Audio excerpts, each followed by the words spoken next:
Programa Visão Espírita. Apoio. América Chaves Seguros. Seguro é proteger sua vida e seu patrimônio. Livraria Espírita Verdade e Luz. Desde 1959, divulgando o espiritismo em Ribeirão e região.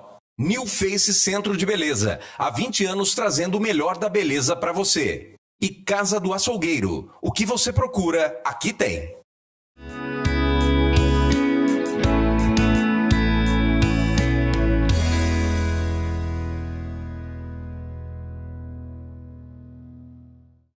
O programa Visão Espírita pede licença para entrar no seu lar, levar-lhe uma mensagem de fé, de otimismo, de muita esperança e de paz. O tema: caridade. Nosso entrevistado, empreendedor social, vereador, divulgador do Evangelho de Jesus, palestrante, trabalhador da causa do Espiritismo. Marcos Papa, bem-vindo ao programa Visão Espírita. Ei, Zola, que alegria estar aqui, gente. Obrigado pela oportunidade, poder compartilhar um pouquinho daquilo que a gente tem estudado, vivido. É tão gostoso estar aqui. Fico muito agradecido pelo convite, Zola. Nós agradecemos o carinho e a presteza do amigo, sempre que convidado a colaborar com a Visão Espírita nos últimos 10 anos. Uma alegria muito especial. Papa, falar do Evangelho de Jesus é algo sempre que nos move e nos comove. Fazendo uma reflexão sobre a importância do Evangelho de Jesus, podemos dizer que este foi um gesto de caridade de Jesus com a humanidade? Zola, eu gosto tanto de falar isso. Outro dia no Allan Kardec eu fiz propaganda desse livro aqui que eu vou fazer de novo, né? Jesus de Nazaré, editado pela Federação Espírita Brasileira. Eu estou apaixonado por esse livro, porque a gente que lida com o Evangelho há tantos anos, essa obra, ele entra em algumas minúcias e o texto é muito gostoso. E ele conta que está muito em moda esse termo, né? Influencer, que não teve na Terra nenhum influencer mais poderoso que Jesus. 60 mil livros só na língua inglesa tratando da biografia de Jesus. É uma coisa impressionante. Ele mudou, né, antes e depois de Cristo. Nunca houve uma pessoa tão discutida, tão exemplificada. Nunca houve. Jesus de Nazaré é recorde de influencer, essa palavra que está sendo muito usada hoje em dia, né? E eu sempre fico numa dúvida, viu, Zola? Não sei se a gente um dia a gente vai descobrir, né? Mas é evidente que foi uma caridade dele conosco, né? Ele entendeu que o planeta Terra já tinha, na seita, no judaísmo, né?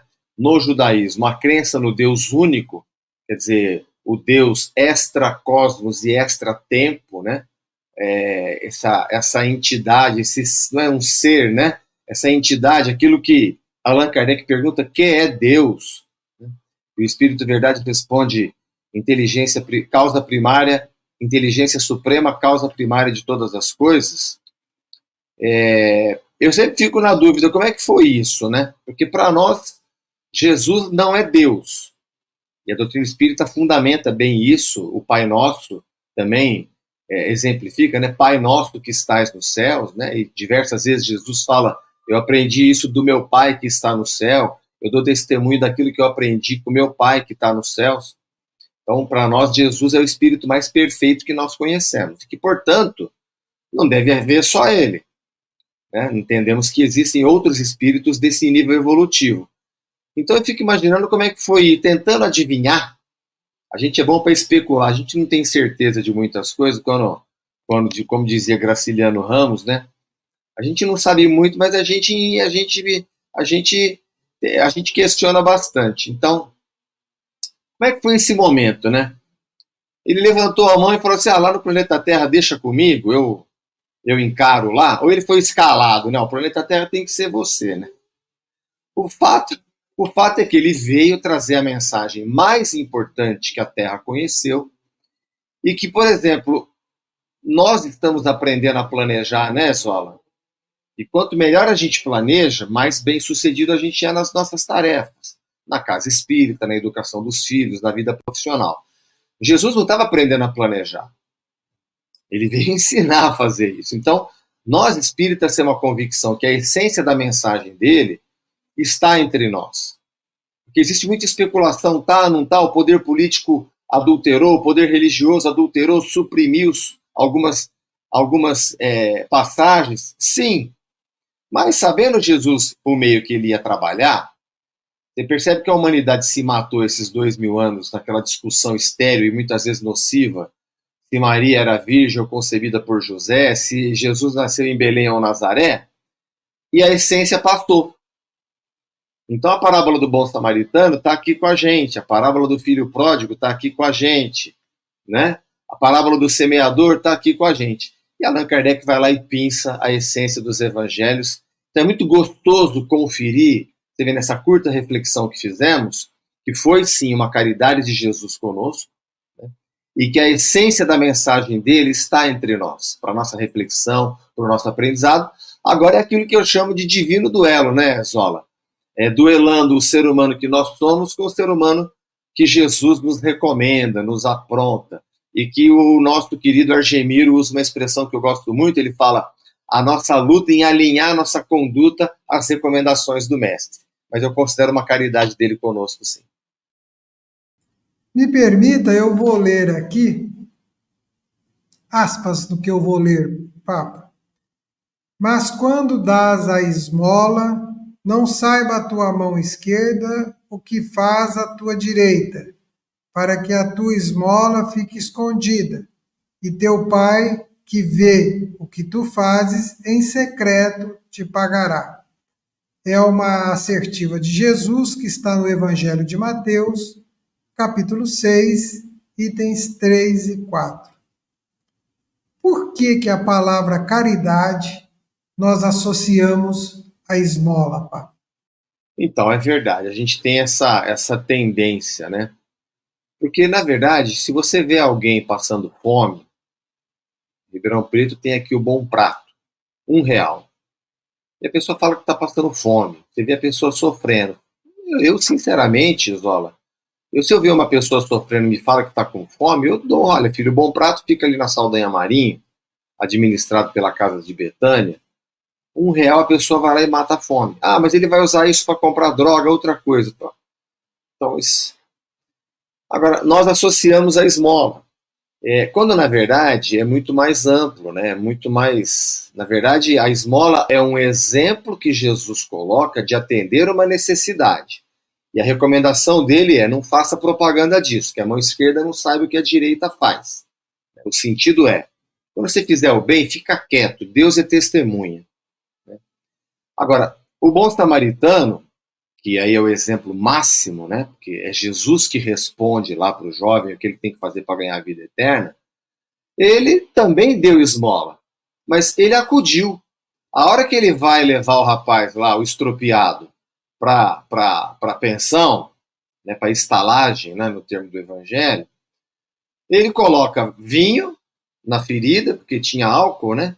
Então, para esterilizar, põe o azeite, que devia ser cicatrizante, sei lá, coisas do tempo de Jesus, mas ele leva até a hospedaria lá, a pensão, e paga uma diária, quer dizer, ele deu uma esmola. Só que ele vai embora, ele não fica fazendo propaganda. Né? E aí, nesse exemplo, Jesus vem dizer que não importa, porque você lembra, né? Quem está nos acompanhando aqui, passou pelo estropiado, passou o sacerdote, passou o cobrador de imposto, que tinha um grande cargo, né? E passou o samaritano. O professor Herculano Pires, ele relembra o seguinte, que a Galileia não tinha importância econômica nenhuma, política nenhuma, era dominada pelos romanos. Você imagina se a Galileia não tinha importância, a Vila da Samaria, então, não tinha importância nenhuma. Os próprios judeus, eles eram hipócritas em falar mal da Vila da Samaria. Então, o samaritano que está na passagem é o Zé Ninguém, que a gente falaria do Zé Ninguém. Mas foi o Zé Ninguém que acudiu. Foi o Zé Ninguém que se compadeceu e foi lá e acudiu. Né? Então, você imagina os fariseus que eram mais furiosos ainda, né? Porque é como se Jesus dissesse, ó, não importa o teu título, não importa o seu saldo no banco, não importa o teu sobrenome, importa é ter atitude. E o samaritano teve atitude.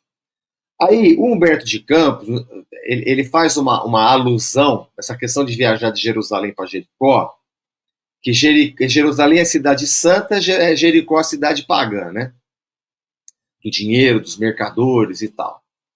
Então, Humberto de Campos faz uma analogia que Jesus provavelmente estava se referindo a esse homem que viajava de Jerusalém a Jericó, como nós, como um ser humano que oscila nas vibrações e faz sintonia com as trevas. Você sabe que não é raro isso aqui no planeta, né, Zola?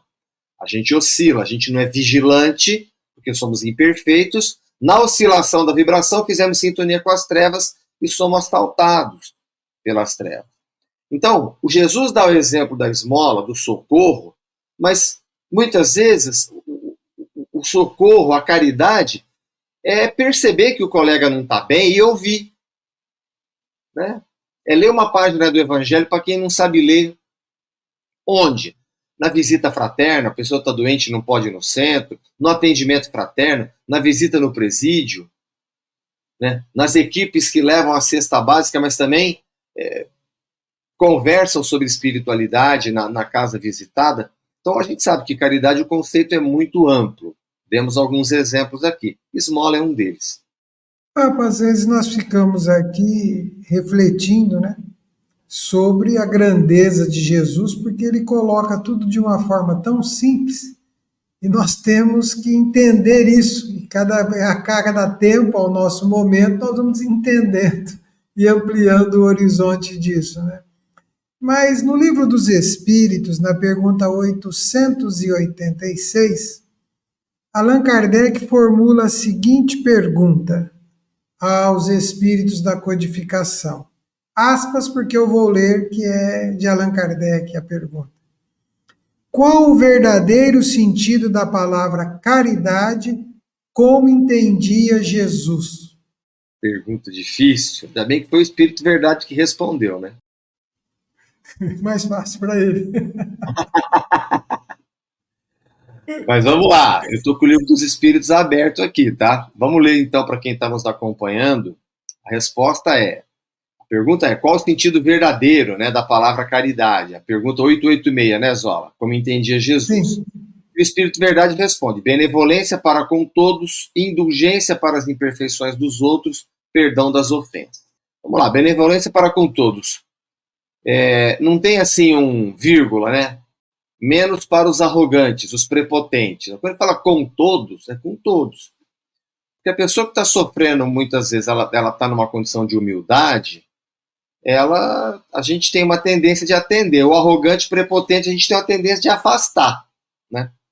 Você imagina se o apóstolo Paulo tivesse feito isso, a gente estava na animalidade até hoje. Né? Ele, como todo-poderoso, Saulo de Tarso, lá no templo, que acumulava o poder político e religioso, lá em alguns países, eles têm ainda tem esse acúmulo, né? Os estados lá não são laicos como o nosso, que ainda existe uma preponderância da teocracia, né? O apóstolo Paulo, há 2000 anos, ele acumulava o poder político e religioso. Agora, você imagina, depois da conversão, se ele falasse assim, não, com aqueles caras eu não converso. Eu fico pensando nesses dias que nós estamos vivendo, de polarização política, tanta intolerância, né? Que a gente tem que se inspirar no exemplo de Paulo, que não importava se a pessoa era arrogante, prepotente, ele ia lá conversar. E nós temos um exemplo aqui, Zola, eu como político acabo estudando mais isso, que o Freitas Nobre, que o Emmanuel se comunicou diretamente com ele, num dos pinga-fogo, né? O Freitas Nobre, o filho dele, o Marcos Nobre, é professor de Ciências Políticas na Unicamp. E eu fiquei amigo dele num evento que tivemos em São Paulo. Eu me pedindo para eu me apresentar, eu disse que era espírita, ele olhou para mim e falou, então meu pai também era, e eu não tinha associado que ele era filho do Freitas Nobre. E aí depois do evento, a gente foi tomar um cafezinho e ele falou, papo, meu pai, ele chegava em casa suado, morto de cansado, porque foi na época da ditadura, né? Conversando, ele não se cansava de fazer as ponderações, e os textos dele são lindos, eu tenho tido a felicidade de ler. Porque, Zola, e outra coisa, vamos começar por Jesus. Se Jesus fala assim, com aqueles caras eu não converso, porque não dá. Sabe? Então, são exemplos inspiradores que a benevolência, como responde o Espírito da Verdade, é para com todos. E que se isso fosse ruim, Deus não permitiria o reencarne em sociedade. Nós reencarnamos em sociedade para aprender uns com os outros. Não somos donos da verdade. Temos que ter a habilidade de escutar, de dizer a nossa opinião. Cadê aquele livro que eu sempre cito lá na palestra, o livro Opinião Espírita, está aqui. O Emmanuel, no prefácio, ele já recomenda, a gente não deve brigar por causa de religião, mas nós temos a nossa opinião. E a nossa opinião está expressa aqui na pergunta 886, na resposta. Benevolência para com todos. O arrogante, o prepotente, aquele que pensa diferente de nós. Porque é destinatário, é digno de caridade também. Perdão às ofensas. 70 vezes, 7 vezes, quer dizer, infinitamente, incondicionalmente. É por isso que o inferno não existe, né, Zola? Porque se Deus criou o perdão, ordena o perdão 70 vezes, 7 vezes, ele tem que dar o exemplo. Na definição de inferno da teologia convencional, a paciência de Deus acaba, fala, não, você, Zola, não aguento mais, você vai para o inferno. Aí não é Deus, né? Pelo menos não é o Deus de Jesus, né? Então, o perdão das ofensas. E veja, ele fala que se você tiver a fé do tamanho de um grãozinho de mostarda, você vai falar para essa montanha sair daqui para lá, para essa árvore sair daqui para lá. Pelo amor de Deus, hein, gente? Ninguém vai ali no bosque ficar testando a fé, mandando a montanha sair, hein? Ele está falando da fé da montanha do orgulho, da prepotência, da fé do ciúme, do sentimento de posse, do egoísmo. É isso que ele está falando. São montanhas que a gente tem que transpor com a fé. Então, quando ele fala, orai pelos vossos inimigos, orai por aqueles que vos perseguem, bendizer aqueles que vos caluniam, amai os vossos inimigos, ele está dizendo coisa que a gente tem capacidade de fazer. Ele é o mestre por excelência. Então nós somos capazes de fazer. Eu falei um pouco do que é a caridade, comentei um pouquinho da resposta lá do Livro dos Espíritos. Sabe, Papa, eu fico pensando em algumas coisas, né? Porque você lê o Evangelho, ele é no mínimo provocador, né? O Evangelho provoca, né? E na medida que você se põe à provocação, você tem que pensar. Aí eu vou no Evangelho, né? Nas cartas de Paulo, na primeira epístola aos Coríntios, né? Essa é muito citada, né? Lá vai estar escrito assim: agora, pois, permanecem a fé, a esperança e a caridade. Estas 3 virtudes, porém, a maior delas é a caridade.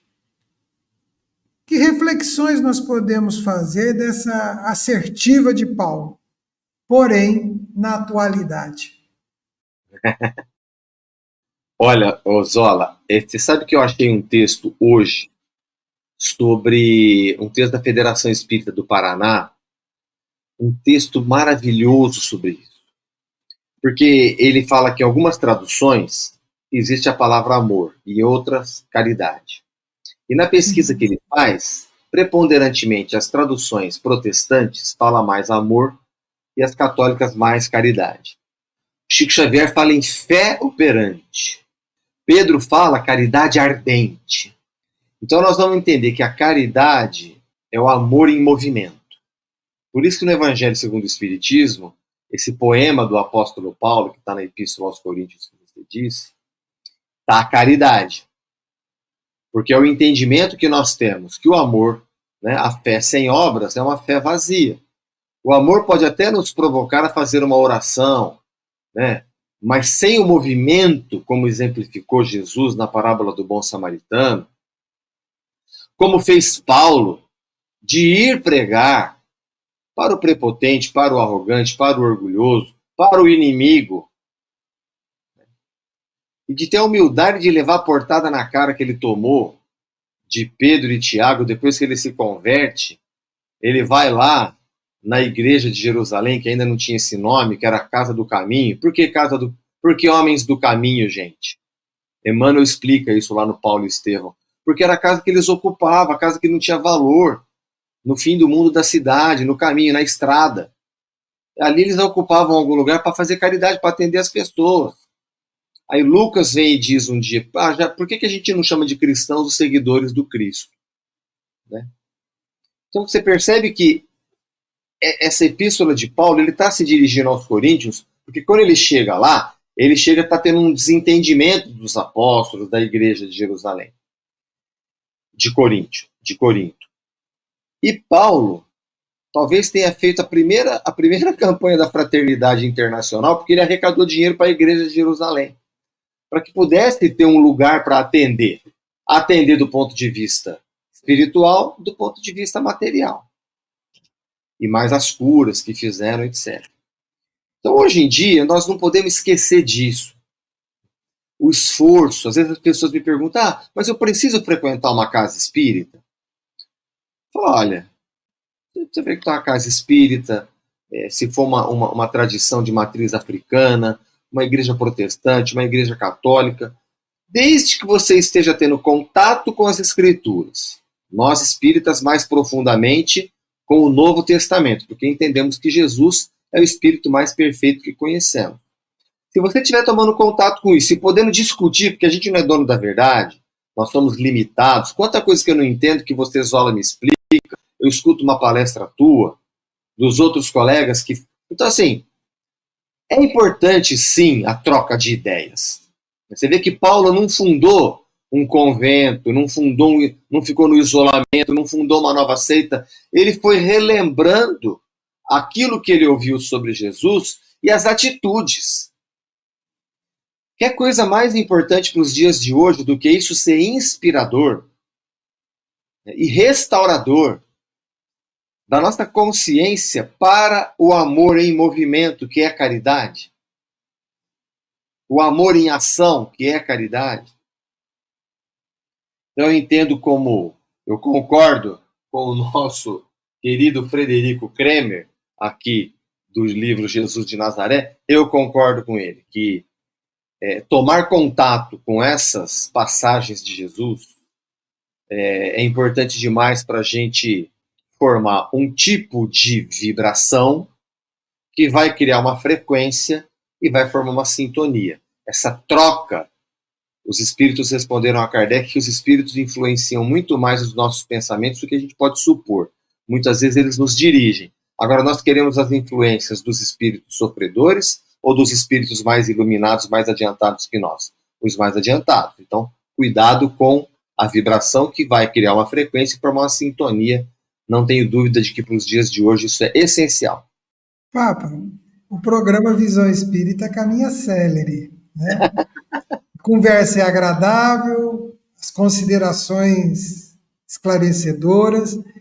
A pergunta que eu quero entrar agora, a reflexão, é indo diretamente àquele que se identifica como caridoso, né? Como alguém que pratica a caridade. E eu pergunto, é possível ser caridoso sem ser humilde de coração? É um trabalho, né, Zola? Eu não vou me atrever a dar um exemplo maior do que Jesus deu. E tanto é importante que Kardec pega isso e põe no Evangelho segundo o Espiritismo. Então, a parábola do bom samaritano, nós precisamos ler, reler a dissertação de Kardec, porque ali nós vamos considerar tanto a viagem de Jerusalém a Jericó do ponto de vista material, com as necessidades materiais, quanto com as necessidades espirituais. Então é um caminho, né? O caminho da humildade, o caminho de aceitar-se como é, de não ser nem mais nem menos. Aquele outro exemplo que Jesus nos dá, quando alguém te convidar para uma festa, senta o último a sentar para que você não passe o vexame de ser desconvidado, né? A ceder lugar para outro. Então a gente ter essa posição. Humildade significa aceitar-se como é, nem mais nem menos, né? Mas aceitar-se como é, entender o seu devido valor e dizer que nós somos únicos, né, Zola? Nós somos únicos, então nós somos imperfeitos, sim, mas nós escolhemos ser imperfeitos úteis, né? Nós somos imperfeitos, mas nós escolhemos ser imperfeitos úteis. Então, dentro da nossa imperfeição, aproveitar esses exemplos que nós temos no Evangelho e colocar a mão na massa. A humildade nós vamos aprendendo, né? E aquele que não aprender a trabalhar, a deixar o orgulho de lado, a vaidade de lado, e entender que a fraternidade é imprescindível, é essencial, esse sentimento de irmandade. A caridade é um movimento, é o amor em movimento. E a fraternidade é quando nós entendemos que somos irmãos, é a irmandade. Ora, se entendemos que somos irmãos, que diferença um pai faz de um filho para o outro? Não é? Então que a gente definitivamente entenda a questão da caridade e da fraternidade num posicionamento de irmandade, para que nós possamos aprender. Do contrário, terá sido em vão todo esse esforço da reencarnação em sociedade para que pudéssemos aprender e crescer. Que essa diversidade na qual reencarnamos, ainda mais no Brasil, né, um país que tem tanto por ser feito, essa diversidade ela é fruto de inovação, ela é uma avenida para a inovação. E a diversidade é a base da inovação. Então, ao invés de maldizer, de lamentar, vamos agradecer essa oportunidade do reencarne em meio a tanta diversidade e adversidades, porque isso é o catalisador da nossa evolução. Marcos Papa, nosso entrevistado de hoje, com o tema caridade, trabalhador da unificação da sociedade espírita, empreendedor social, vereador, palestrante. Marcos Papa, 30 segundos para a sua mensagem final à nossa telespectadora e o nosso telespectador. Gente, de novo, é só agradecimento e dizer que nós temos um papel muito importante nessa confiança que temos que no momento da privação, da expiação, individual ou coletivamente, nós temos a plena convicção de que a essência do Evangelho de Jesus está entre nós e seja essa essência inspiradora de um testemunho perante a vida em sociedade de que existe um caminho de construção pela paz. Foi o que Jesus disse ao recomendar a Pedro que guardasse a espada, né? Porque aquele que faz perecer pela espada perecerá. Então que nós tenhamos a postura pacífica sem ser passivos. Jesus era pacífico sem ser passivo. Seja inspirador para nós esse movimento em torno da paz.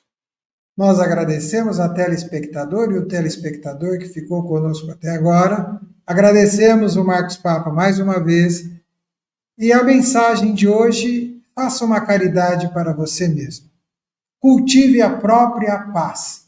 E verás que onde for, onde estiver, levarás contigo um tesouro grandioso, que é a paz que te acerena a alma e o coração. Até o próximo programa Visão Espírita. Tchau, gente. Programa Visão Espírita. Apoio. América Chaves Seguros. Seguro é proteger sua vida e seu patrimônio. Livraria Espírita Verdade e Luz. Desde 1959, divulgando o espiritismo em Ribeirão e região. New Face Centro de Beleza. Há 20 anos trazendo o melhor da beleza para você. E Casa do Açougueiro. O que você procura, aqui tem.